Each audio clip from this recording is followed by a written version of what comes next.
তিনটি অভ্যাস যার, ফাআতবাআহু শাইতান, এক নাম্বার শয়তান যার অনুসারী, মানে শয়তান যার লগে লাগছে। দুই, আখলাদা ইলাল আরদ, এই পৃথিবীটাকেই যে তার নিজের ঠিকানা মনে করে নিছে, এই দুনিয়াটাই। তিন নাম্বার, ওয়াত্তাবা হাওয়াহু, আল্লাহ বলছে নিজের মনের ইচ্ছা মতো যে চলে। এই তিন কথা, শয়তান যার বন্ধু, শয়তান যার অনুসারী, যে জমিন বেঁচে থাকা পৃথিবীটাকেই নিজের ঠিকানা বানায় নিছে, আর মনের ইচ্ছা, মনে যা চাই তাই। আল্লাহর বিধান, রাসূলের বিধান, কোরআনের বিধান বলতে কিচ্ছু নাই। আমার মনে যেটা চায় আমি তাই করব। প্রিয় বাপ, রাগ হইও না। বাপ সবাইকে বলি, আল্লাহর কোরআনে সূরা আরাফে আল্লাহ বলছে এই রকম চরিত্র যাদের, যে মনের ইচ্ছা মতো চলে, পৃথিবীটাকেই ঠিকানা মনে করে নিয়েছে, শয়তান তার বন্ধু হয়ে গেছে। খোদার কসম, আল্লাহর কসম, আল্লাহ বলছে ফামাসালুহু কামাসালিল কালব, কোরআন শরীফের আয়াত। আল্লাহ বলছে ওই ব্যক্তির উদাহরণ কুত্তার মতো, কুত্তার মতো, কুত্তার মতো, কুত্তার মতো। এটা কুত্তার মতো আল্লাহ বলছে। আপনি জিজ্ঞাসা করেন কোন আলেমকে, ফামাসালুহু কামাসালিল কালব, কালব অর্থ কি? কুত্তা, কুকুর। সাফ কথা, সাফ বাংলা। ওই জীবন কুত্তার জীবন, যে জীবনে ঈমান নাই, যে জীবনে সেজদা নাই, যে জীবনে মালিকের সাথে কোনো বোঝাপড়া নাই, যে জীবন আখিরাতের ফিকির নাই। কারে জিজ্ঞাসা কইরা যুবক হাঁটো, কার মতো চুল রাখলা, কার মতো পোশাক পরলা, সারাদিনে এক ওয়াক্ত সেজদা দিলা না, মুসলমানের ঘরে জন্ম নিছো।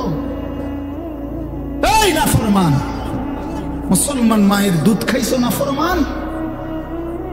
মায়ের পবিত্র দুধ, 2 বছরের পবিত্র দুধের এত বড় নাফরমানি কেমনে করলাম,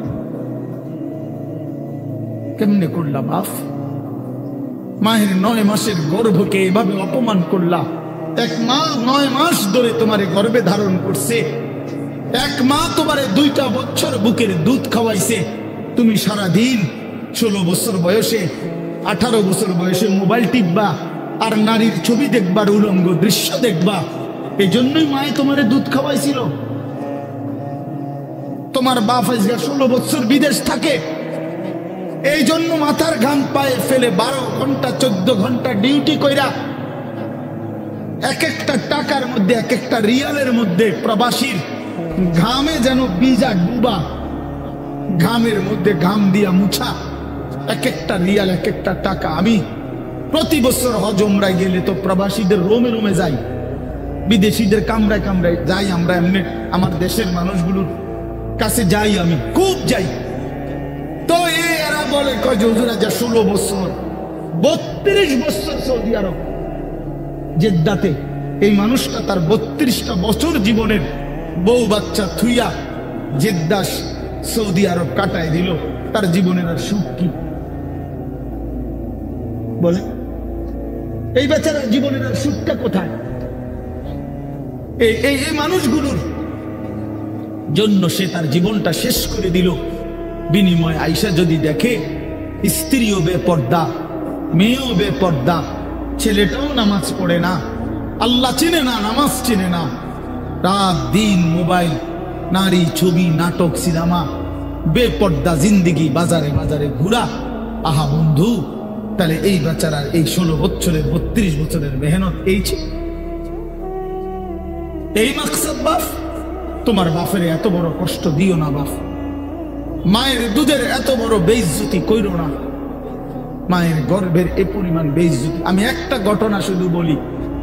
নবীজির একজন সাহাবী ছিলেন হাবিব ইবনে যায়েদ, আল্লাহর নবীর একজন সাহাবী হাবিব ওনার নাম। উনি 16 বছর বয়সে কাফেররা ওনারে আটকাই ফেলছিল। আটকানোর পরে এই সাহাবীকে কাফেররা শহীদ করছিল, হত্যা করছিল। কিন্তু হত্যাটা করছে বড় নির্মম ভাবে। ওনার প্রথমে ডান হাত কাইটা ফেলছে, এরপরে বাম হাত কাটছে, ডান পাও কাটছে, বাম পাও কাটছে, জিব্বা টাইনা কাইটা ফেলছে, সারাটা শরীর। আমরা উর্দু কিতাবে পড়ছি, ওনারে কাইটা কাইটা টুকরা টুকরা কইরা পিস পিস বানায় ফেলছে। কিন্তু শেষ নিঃশ্বাস যখন যায়, ওই পর্যন্ত ওনারে বেঈমানরা জিজ্ঞেস করছিল যে বল একবারের জন্য যে মুহাম্মদ আল্লাহর রাসূল নয়। উনি বলছে ওয়াল্লাহি আনা আশহাদু আন্না মুহাম্মাদান রাসূলুল্লাহ। এই বেঈমান, আমি শেষ মুহূর্ত পর্যন্ত সাক্ষ্য দিলাম আমার মদিনার নবী মুহাম্মদ তিনি আল্লাহর রাসূল। আমার জান যায় যাক, কিন্তু আমি তাকেই রাসূল মনে করি। এইভাবে উনি জীবন দিছেন, উনারে কাইটা টুকরা টুকরা করে ফেলে দিছে। আল্লাহর কসম বাপ, প্রিয় ছেলেরা, আমার হাত জোড় করে বলি বন্ধু, এই খবর যখন মদিনায় ওনার মা, উনিও সাহাবী ছিলেন, মহিলা সাহাবী, উম্মে আম্মারা মায়ের নাম, উম্মে আম্মারা, এই মহিলার কাছে খবর আসছে যে মা, তোর ছেলেকে বেঈমান শহীদ করছে, কাইটা টুকরা টুকরা করে ফেলছে, হাত পাও আলাদা আলাদা করে কাটছে, একটা একটা করে শরীরটা গোস্তের টুকরার মতো বানায় ফেলছে। তবে তোর সন্তান মা শেষ নিঃশ্বাস পর্যন্ত মুহাম্মদে আরবি, রাসূলে আরবির বিরুদ্ধে একটা শব্দ বলে নাই। খোদার কসম বন্ধু, আমরা কিতাবে পড়ছি, ওই মা তখন একটা চিৎকার দিয়ে বলছে, মদিনাবাসী শোনো, লিহাযাল ইয়াউমি আরদাতুহু, এমন একটা দিনের জন্যই আমি মা আমার সন্তানকে বুকের দুধ খাওয়াইছিলাম। আমার সন্তান আমার দুধের হক আদায় করছে, আমার রাসূলের জন্য জান দিছে, ইসলামের জন্য আমার সন্তান কুরবান হয়েছে, আমার দুধের হক আদায় হয়েছে, আমার 2 বছরের দুধের হক আদায় করছে। লিহাযাল ইয়াউমি আরদাতুহু, এমন দিনের জন্যই আমি দুধ খাওয়াইছি। প্রিয় ভাই, বলো তুমি কাফেরের অনুসরণ করবা বড় হইয়া, এজন্য মা দুধ খাওয়াইছিল? ইহুদির মতো চুল রাখবা, খ্রিস্টানের মতো, কাফেরের মতো বলো বাবা এক ওয়াক্ত নামাজ পড়বা না, এই জন্য মা তোমারে দুধ খাওয়াইছিল? তাইলে বলো, ইনসাফের সাথে বলো। এটা ফিকির করা উচিত, এটা ইনসাফের সাথে ফিকির করা উচিত। অতএব আসছে বক্তা, আসছে, এখন টের পাই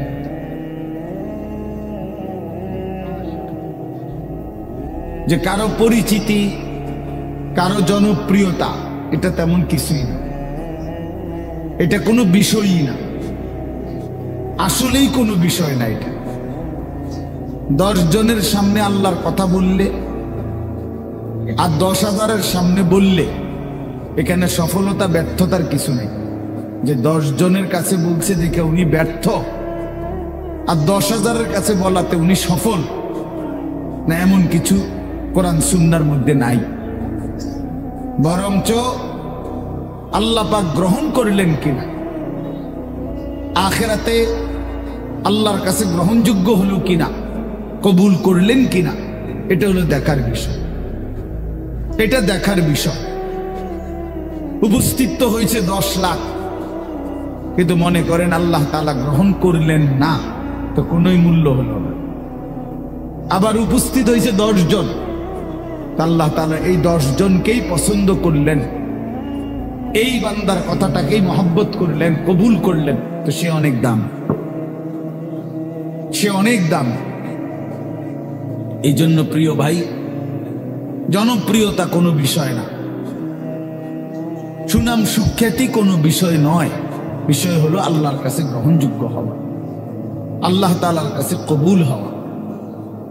কোরআন শরীফে আছে ইব্রাহিম আলাইহিস সালাম ওনার ছেলে ইসমাইল আলাইহিস সালামকে সাথে নিয়ে, এই বাবা এবং ছেলে আল্লাহর ঘর কাবা, সর্বশ্রেষ্ঠ দামি খেদমত আল্লাহর ঘর কাবা আল্লাহ পাকের হুকুমে পুনর্নির্মাণ করছেন, পুনরায় তৈরি করছেন। এত বড় খেদমত করার পরেও কোরআন শরীফে স্পষ্ট আছে ইব্রাহিম আলাইহিস সালাম আল্লাহ পাকের কাছে দোয়া করছেন। দোয়ার মধ্যে প্রথম বলছেন, রব্বানা তাকাব্বাল মিন্না ইন্নাকা আনতাস সামিউল আলিম। আয় আল্লাহ, আপনি তাকাব্বাল মিন্না, আমাদের এই খেদমত আপনি কবুল করে নেন। তাহলে কাজটা করছেন নবী, আদেশ করেছেন সরাসরি মহান আল্লাহ, দেখাইয়া দিছেন সামনাসামনি থাইকা জিবরাইল আলাইহিস সালাম।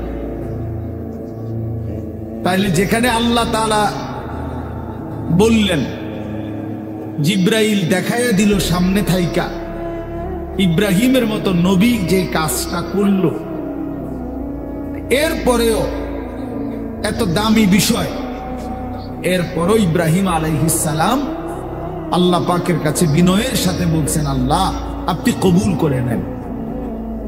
তাহলে আল্লাহ কবুল করা, এটা হলো মূল বিষয়। মূল বিষয় কি বলেন? আল্লাহ কবুল করা, আল্লাহ পাক গ্রহণ করা, এটাই মূল বিষয়। এই জন্য দোস্ত আমার, বন্ধু আমার, প্রিয় ছেলেরা আমার, সবার কাছে অনুরোধ, বাপ নিজের পরিবর্তন দরকার। আমারে মনে করো 10,000 মানুষ চিনে, কিংবা 10 লাখ মানুষ এখন চিনে, তোমার লাভ কি? আমার জানার বিষয় হলো এটা। সবাই চিনে, মনে করো একবারে 1 কোটি মানুষ চিনে, তো কি এতে তোমার কি? নওজোয়ান ভাই বলো, এতে তোমার কি? তোমার ফায়দাটা কি? তাহলে কাজে এখানে এটা কোনো বিষয় না। জনপ্রিয়তা, এতে চিনে হেতে চিনে, এটা কিছুই না। আমি নিজের জন্য কিছু নিলাম কিনা, আমার জন্য কোনো কিছু গ্রহণ করলাম কিনা, এটা হলো দেখার বিষয়, এটা দেখার বিষয়। এই জন্য আমরা প্রত্যেকেই, এই শুধু আমার একটা ওয়াজ না, আমরা প্রত্যেকে উলামায়ে কেরামের এই নসিহত গুলো, শুক্রবারে জুমার বয়ান ইমাম সাহেবদের, এবং যে কোনো মাহফিলের এই যে ওয়াজ, উলামায়ে কেরামের নসিহত, এগুলো মনোযোগ দিয়ে শোনা উচিত। আল্লাহর কোরআনের প্রতি আন্তরিক হওয়া উচিত, ইসলামের প্রতি আন্তরিক হওয়া উচিত। নিজের জন্য সবক নেওয়া, নিজের জন্য গ্রহণ করা, এটা দরকার, এটা দরকার। সাহাবায়ে কেরাম এটা বুঝতেন। এই জন্য নিজের জন্য নবীজির কাছ থেকে নিত্য নীল আমল জিজ্ঞেস করতেন। আয়েশা আয়েশা নবীজিকে বলতেন, ইয়া রাসূলুল্লাহ মুরনি বিআমালিন দুল্লানি বিআমালিন মুরনি বিশাইইন। ইয়া রাসূলুল্লাহ, আমাকে একটা আমল বলে দেন, আমাকে একটা নেক আমলের আদেশ করে দেন, আমাকে একটা নেক কাজের কথা বলে দেন। আল্লিমনি মিম্মা আল্লামাকাল্লাহ। হে আল্লাহর নবী, আল্লাহ আপনাকে যে ইলম দান করেছেন, কোরআন সুন্নাত, আপনি আমাকে সেখান থেকে কিছু শিখিয়ে দেন। এই যে শিখতেন, জানতে চাইতেন নিজের জন্য। হযরত জুনদুব ইবনে আব্দুল্লাহ, একজন সাহাবী, জুনদুব ওনার নাম, 14-15 বছরের সাহাবী। উনি বলেন, আমরা কিশোর ছিলাম, এই বয়সী আমরা 12-14 বছরের ছেলেরা কয়েকজন আমরা একসাথে নবীজির সাথে লম্বা সময় ছিলাম। কুন্না মা'আন নবী সাল্লাল্লাহু আলাইহি ওয়াসাল্লাম ওয়া নাহনু ফিতিয়ানুন হাযাবিরা। আমরা উঠতি বয়সের যুবক ছিলাম, তরুণ। তো আমরা কি করলাম? নবীজির সাথে থেকে ফাতাআল্লামনাল ঈমান, আমরা রাসূলুল্লাহ সাল্লাল্লাহু আলাইহি ওয়াসাল্লামের কাছ থেকে ঈমান শিখলাম, ঈমান শিখলাম। তাহলে ঈমান শিখতে হয়, ঈমান বুঝতে হয়। শুধু কালেমা লা ইলাহা ইল্লাল্লাহ মুহাম্মাদুর রাসূলুল্লাহ, এটা তো কালেমা, বাক্য। এটা আমার কাছে কি চায়, এই কথা আমার কাছে কি দাবি করে? লা ইলাহা ইল্লাল্লাহ বলতে আমাকে কি বলতে চাচ্ছে? মুহাম্মাদুর রাসূলুল্লাহ বলতে আমার কাছে কি বলতে চাচ্ছে? এটা বোঝা উচিত, এটা শিখার বিষয়, জানার বিষয়। ঈমানের জন্য ক্ষতিকারক কুফর, শিরিক, নিফাক, 3 জিনিস ঈমানকে ক্ষতি করে। 1 হলো কুফর, কুফুরি। 2 হলো শিরিক। 3 নাম্বার হলো নিফাক, মুনাফিকি। তো এই তিন জিনিস কি কি করলে কুফর হয়, কি করলে শিরিক হয়, কি করলে নেফাক মুনাফিকি হয়, এটা জানা ইমানের জন্যই জরুরি, যেন আমি সেই ভুল না করি, আমার দ্বারা যেন শিরিক না হয়, কুফর না হয়, নেফাক না হয়। তাহলে এটা শিখার বিষয়। এটা রাসূলুল্লাহ সাল্লাল্লাহু আলাইহি ওয়াসাল্লামের কাছে থেকে সাহাবায়ে কেরাম শিখতেন। হযরত আব্দুল্লাহ ইবনে ওমর বলেন, কুন্না নাতাআল্লামুত তাওহীদ, আমরা নবী সাল্লাল্লাহু আলাইহি ওয়াসাল্লামের কাছে তাওহীদ শিখতাম, কালেমা লা ইলাহা ইল্লাল্লাহ। তাহলে শুধু এই একটা বাক্য মুখস্থ করা এটা না, ওনারা তো আহলে লিসান, ওনারা তো মাতৃভাষাই আরবি, ওনারা এটা মুখস্থ করবে, এটা একবার শুনলেই তো ওনারা বলতে পারেন, কারণ ওনাদের ভাষাটাই তো কি আরবি। তো তাইলে এতদিন থাইকা কি শিখলেন? আল্লাহর নবীর কাছে ঈমান শিখলেন। তো সাহাবী বলেন, সুম্মা তাআল্লামনাল কুরআন, প্রথমে আমরা নবীজির কাছে ঈমান শিখলাম, অতঃপর আমরা কোরআন শিখলাম, অক্ষর অক্ষর, শব্দ শব্দ, আয়াত আয়াত নবীজির কাছে আমরা শিখলাম। ফাজদাদনা বিহি ঈমানান, আর এই কোরআন যখন শিখতে লাগলাম তো প্রতিটা আয়াত প্রতিটা বাক্য কোরআনের আমাদের ঈমান আগের চাইতে বাড়াইতে থাকলো, আমাদের ঈমান বাড়াইতে থাকলো।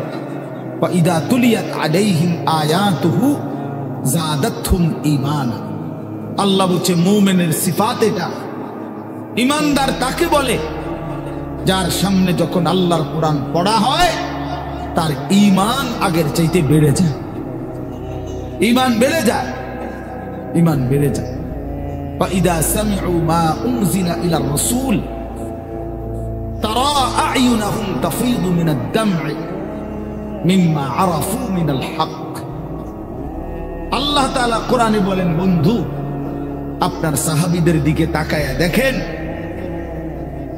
এরা আল্লাহর কোরআন যখন শুনে আপনার জবান দিয়ে, তখন আপনি তাকাইলেই দেখবেন এদের প্রত্যেকের চোখ দিয়ে এই কোরআন শুনে তারা আ'য়ুনাহুম তাফীদু মিনাদ দাম'i, তাদের চোখ দিয়ে অঝরে পানি ঝরছে, তারা কাঁদতেছে আল্লাহর কোরআন শুনে।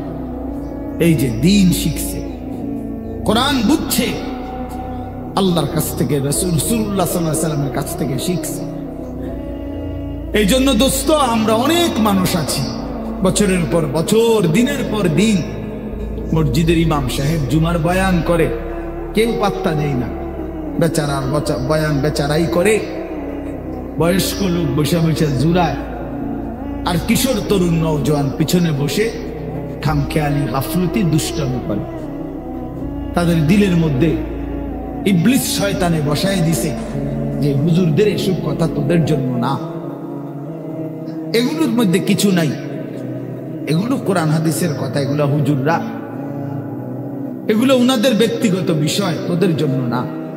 এজন্য ছেলেরা মনোযোগী হয় না, অথচ আল্লাহর কোরআন তো আমার জন্য, তোমার জন্য, প্রত্যেকের জন্য। কিন্তু 52 সপ্তাহ একটা বছরে, এক বছরে 52 জুমা, তাহলে একটি মসজিদে বছরে 52 বার ইমাম সাহেব বয়ান করে।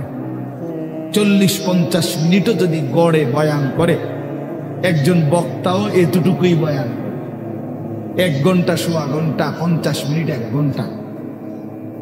তাইলে 52 সপ্তাহ বয়ানের পরেও একজন মুসলমান যদি 30 বছর এই জুমার বয়ান শুনে, তাহলে 30-52 কতদিন? এত লম্বা সময় আল্লাহর কথা শুনবার পর ওনার তো পরিবর্তন হওয়ার কথা, অথচ 50 বছর 60 বছরেও দেখা যায় এই চাচা প্রত্যেক জুমায় নামাজ পড়ে, বয়ানও শুনে, কিন্তু আজকে 60 বছর এখনো বিড়ি সিগারেট খায়, আজকে 60 বছর এখনো চা দোকানে গিয়েই চা দোকানটা দিয়া বসে, নর্তকীর ছবি, নাচ গান, টেলিভিশনের ওই নায়ক নায়িকার সিনেমা নাটক, এখানে রাক্ষসের মতো বুড়া মানুষ চোখ বড় বড় করে টেলিভিশন দেখে। 60 বছর বয়স, এখনো আক করলে, কথা বললে গালির লগে মাটির তলের সাফুদ্দা উঠে যায়। এত নিকৃষ্ট গালি দেয়। 80 বছর 90 বছর দুনিয়ার লোভ কমে নাই। এখনো সুদে টাকা খুঁজে, এখনো কিস্তিতে টাকা খুঁজে, এখনো দুনিয়া ছাড়তে পারে নাই, এখনো জবান সুন্দর করতে পারে নাই। আহা আফসোস, আপনি চাচা শুনলেন কি? আজ এত বছরের জুমার বয়ান আপনার কোনো পরিবর্তন করলো না, আপনার মধ্যে কোনো আসর করলো না। 60 বছরও বুঝলেন না যে বিড়ি সিগারেট খাওয়া গুনাহ। 60 বছরও বুঝলেন না টেলিভিশনের ওই নাটক, সিনেমা, নাচ গান এটা গুনাহ। তো কত বছর পরে বুঝবেন? আর কতদিন পরে বুঝবেন? বলেন ইনসাফের সাথে। আলাম ইয়ানি লিল্লাযীনা আমানু আন তাখশা কুলুবুহুম লিযিকরিল্লাহ। আল্লাহ তাআলা বলেন, এই যে ভাই, এই যে নিষেধ করছিলাম না ভাই, কেন আলগি দিলেন মোবাইল?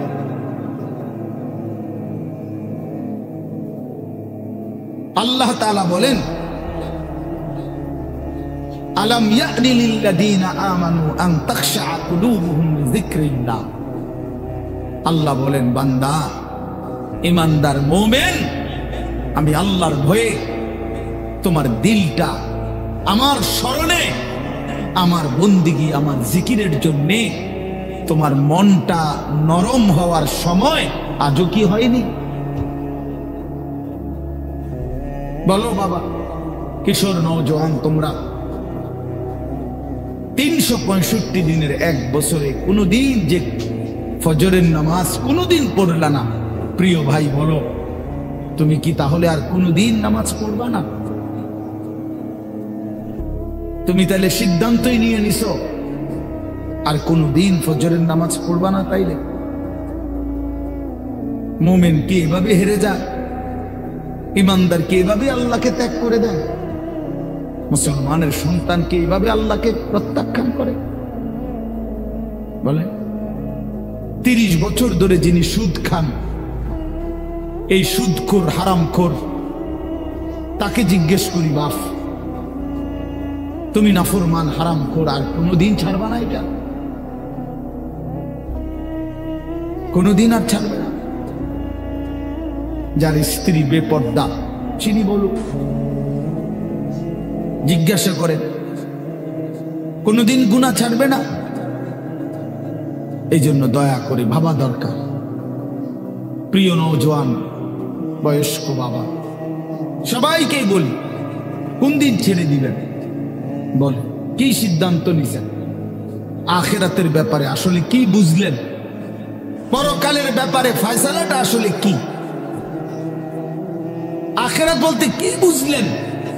কবর, হাসর, মিজান, ফুলসিরাত, এই লম্বা সফরের ব্যাপারে আসলে আপনার দিলের মধ্যে মানসিকতা কি, এটা পরিষ্কার বলে। যুবকরাও বলো ভাইয়া, বয়স্ক বাবা আপনারাও বলে, আসলে কি বলতে চাচ্ছেন, কি বুঝাইতে চাচ্ছেন? ইস্তাফতি কলবাক, নবীজি বলছেন, উম্মত তোমার দিলকে জিজ্ঞেস করো, দিলের সাথে বোঝাপড়া করো, আসলে কবর বলতে, আখিরাত বলতে, পরকাল বলতে, জাহান্নাম বলতে তুমি কি মনে করছো? কোরআন শরীফে আছে বাপ, ছেলেরা আমি লম্বা সময় বয়ান করব না বাপ, আমার সুযোগ নাই, আমি অনুরোধ করছি তুমি শুধু শুনো। কোরআন শরীফে আল্লাহ আমাদের নবীকে পর্যন্ত সরাসরি বলছে, ওমা আদরাকা মা হিয়া। আল্লাহ তাআলা রাসূল সাল্লাল্লাহু আলাইহি সাল্লামকে বলছে, বন্ধু আমার, জাহান্নামের আগুন হাবিয়া, জাহান্নামের আগুন কেমন আপনি কি জানেন? আপনি জানেন, আন্দাজ করতে পারছেন? আপনি ভেবেছেন কি? আল্লাহ নিজেই বলে, নারুন হামিয়া, জাহান্নামের আগুন হামিয়া, সর্বোচ্চ ধাউ ধাউ করে প্রজ্বলিত, প্রচন্ড গরম, প্রচন্ড উত্তাপ জাহান্নামের আগুন। তো নবীজি এটার ব্যাখ্যা বলে দিছে, উম্মত শোনো, আল্লাহ যে বলছে জাহান্নামের আগুন প্রচন্ড গরম, এর ব্যাখ্যা কি, এর অর্থ কি? আল্লাহ নবী সাল্লাল্লাহু আলাইহি সাল্লাম বলেন, নারুকুম হাদিহি জুজউম মিন 70 জুজআম মিন নারি জাহান্নাম। নবীজি বলেন, উম্মত, সাহাবীরা শোনো, তোমাদের এই দুনিয়ার আগুন জাহান্নামের আগুনের 70 ভাগের 1 ভাগ। 70 ভাগের 1 ভাগ দুনিয়ার আগুন। জুজউম মিন 70 জুজআম মিন নারি জাহান্নাম। তাহলে দুনিয়ার এই আগুনের চাইতে আরো 69 গুণ বেশি গরম জাহান্নামের আগুন। প্রিয় বাপ, প্রিয় ভাই, শুনেন, হাদিস শেষ হয় নাই এখানে। এই কথা বলার সাথে সাথে তাফসীর কুরতুবীতে আছে, আমরা পড়ছি, সাহাবীরা চিৎকার দিয়া বলছে, সাহাবীরা লাফ দিয়া উঠছে, চিৎকার দিছে, ইয়া রাসূলুল্লাহ ওয়া ইন্না যালিকা লাকাফিয়া। হে আল্লাহর নবী, কি শুনাইলেন? দুনিয়ার এই আগুনটাই তো পুরাইয়া ছাই করে ফেলার জন্য, দুনিয়ার আগুনটাই তো যথেষ্ট। আল্লাহর নবী বললেন, তাহলেই ভেবে দেখো উম্মত, দুনিয়ার আগুনে যদি এভাবে জ্বালাইয়া ছাই করে দেয়, এর চাইতে 69 গুণ বেশি আরো গরম জাহান্নামের আগুন। সেটা কি পরিমাণ জ্বালাবে এবং কতটা দ্রুত জ্বালাবে, কি পরিমাণ আগুনের অগ্নিদগ্ধতা, গরম উত্তাপ কি পরিমাণ। নারুল্লাহিল মুকাদা আল্লাতী তাত্তালিউ আলাল আফইদা। আল্লাহ বলছে, বান্দা মনে রেখো, জাহান্নামের আগুন কিন্তু তোমাদের লাকড়ি জমাইয়া তোমরা মেসের কাঠি দিয়া জ্বালাইছো, এটা না, এটা নারুল্লাহ, এটা আমি আল্লাহর হাতের জ্বালানো আগুন। এই আগুন আমি জ্বালাইছি, এই আগুন আমার জ্বালানো। কাজে আন্দাজ করো আমি মাওলা কত বড় ক্ষমতাবান, তো আমার আগুন কত বড় ক্ষমতাবান, কতটা গরম হবে। আল্লাতী তাত্তালিউ আলাল আফইদা। আল্লাহ তাআলা বলেন, এই জাহান্নামের আগুন প্রথম মিনিটেই তোমার শরীরের বাহ্যিক অংশ সাথে তোমার কলজাটা, ভিতরটা একসাথে একই মুহূর্তে ভেতর বাহির কলিজা সুদ্ধা ভুনা বানায় ফেলবে, ফ্রাই করে ফেলবে একসাথে। খামখেয়ালি করো না যুবক, নওজোয়ান, রং তামাশার এই জিন্দেগির শেষ আছে। প্রতি রাতি ভোর হয়, প্রতিদিন সন্ধ্যা হয়, অতএব তোমার যৌবনও শেষ হয়ে যাবে।